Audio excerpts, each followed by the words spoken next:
अस्सलामुअलैकुम सामीन। 5 ज़िलक़ादा की तारीख़ शुरू हो चुकी है, 13 मई है। ख़बर का उन्वान है मुंबई में बड़ा हादसा हो गया जहां 8 लोगों की मौत हो गई है और लगभग 50 से ज़्यादा लोग ज़ख्मी हो गए हैं।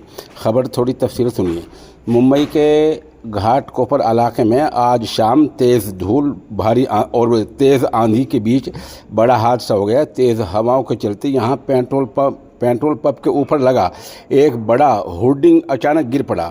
इसके नीचे फंसने से 8 लोगों की मौत हो गई है जबकि 50 से ज़्यादा लोग ज़ख्मी हुए हैं।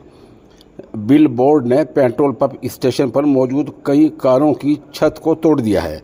पुलिस ने कहा कि ये कुदरती आफत है और वहाँ टीमें पहुँच चुकी हैं और जो मरकज़ी जो सरकार होती है, जो महकमा इस मतलब का होता है, उन्होंने 8 लोगों की मौत की तस्दीक की है और ये भी कहा कि लोगों को बचाया जा रहा है।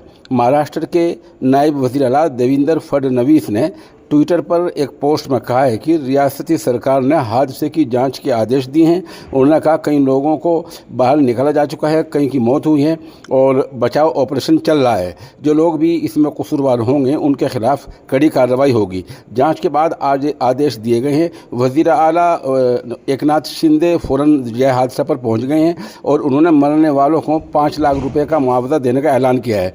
अब सुनिए हादसा किस तरह हुआ है। पेट्रोल पंप के ऊपर बहुत ऊंचाई पर कोई बड़ा होर्डिंग लगा हुआ था और बम्बई में जो बड़े होर्डिंग लगते हैं आप उनका तस्वुर करें। जिन लोगों ने बम्बई देखी है वो जानते हैं, बड़े बड़े होर्डिंग वहाँ लगते हैं। ऐसा एक बहुत बड़ा होर्डिंग लगा हुआ था, वो तेज़ हवा में गिरा और गिरते ही ये हादसा हो गया।